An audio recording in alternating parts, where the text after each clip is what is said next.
Welcome to Nasdaq Trade Talks. I'm Jill Malandrino, global markets reporter at Nasdaq. Joining us for this segment, we have McKinney, senior portfolio manager with NFJ Investment Group, to discuss why investors should focus on rebalancing toward long-term allocation targets and what sectors and themes are most attractive. Burns, it's great to have you with us. Welcome to Trade Talks.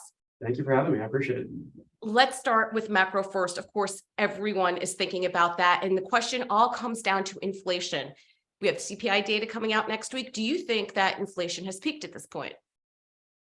We do believe inflation has peaked. I think it probably peaked a couple of months ago. Now, it may take some time coming down. It may not come down as quickly as investors would like to see, but there's just a handful of factors that are now at this point working against it. You have base effects that, mathematically speaking, have to fade, and they are fading. Some of the supply chain bottlenecks have been worked out. You're seeing gasoline prices are down about $1 from their peaks. That's a great leading indicator. And really the number that we've been focused on as much as anything is the M2 money supply and the growth of it. That tends to have a really close correlation to CPI inflation with about a 12 to 14 month lag. Now that figure peaked early last year. And so you obviously saw inflation seem to peak this spring. Likewise, those figures, that M2 money supply growth, in the latest couple of months is actually below the long-term averages, which suggests that at least that aspect of inflation, having it pull back to a longer-term normal trend line, is really already baked in. Now, we don't necessarily think it quickly goes back to the historical 2% level. The reversals of globalization might certainly work as a bit of a tailwind to inflation, but nonetheless, by some point middle to late next year, we do believe that it should come down to a more manageable, sustainable level. And Birds, of course, everyone's questioning Fed policy and strategy here. Did they pivot too quickly, too hard? Could the Fed break anything, within the system if the policy doesn't work out? I mean, how much more aggressive can they go?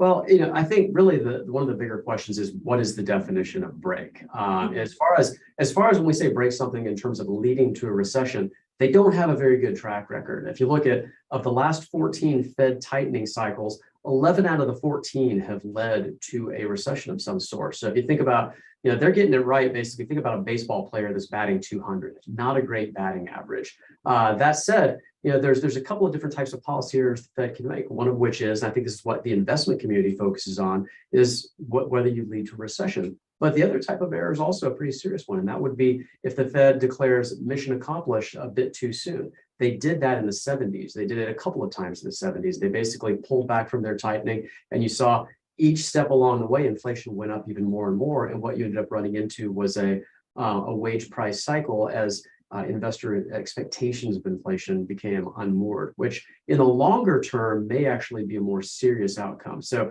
it seems to us that the Fed has actually been really data dependent, which is in fact what you'd like for them to see. But nonetheless, it is also highly likely that although we don't feel we're in a recession right now, in 2023, given what the yield curve is telling us, it does seem like it's quite a bit more likely.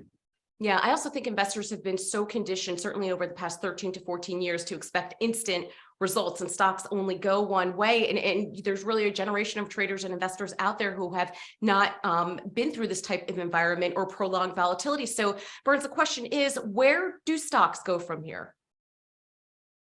Well, in the near term, it looks like that there could be a little bit more to drop. I think that the number that investors should focus on is the fact that on a price to earnings multiple basis, the S&P 500 looks pretty fairly valued relative to its long-term average. It's looking at about 16 to 17 times earnings.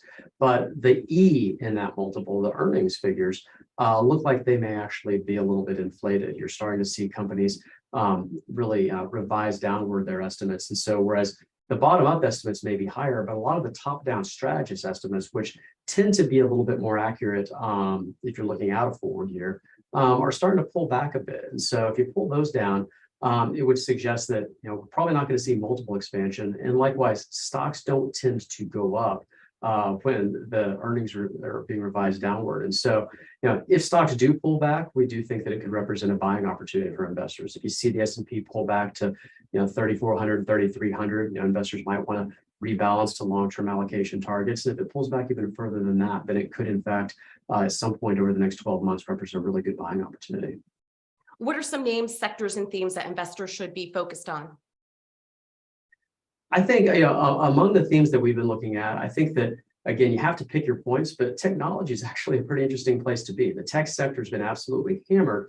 And when you think tech in an inflationary environment, it's not exactly where you'd want to go. I think a lot of the higher growth tech names that don't pay dividends, that are really predicated on earnings expected in the distant future, those are actually still fairly vulnerable, given the fact that you might think of them as being longer duration financial instruments for which higher interest rates, higher inflation really makes those future distant cash flows worth a lot less today. But within the tech space, there certainly are names that pay healthy dividends, that are generating a lot of free cash flow, and that have clean balance sheets that can be appealing. And we look at that. It's a sector that has some of the most cash on balance sheets, which if we do go into a recession, might help preserve capital, as well as some of the lowest dividend payout ratios, which means you might have some of the best room for future growth. And there definitely are some longer term secular trends that are still in place even post pandemic, whether it's e-commerce or just growth in demand for cloud computing.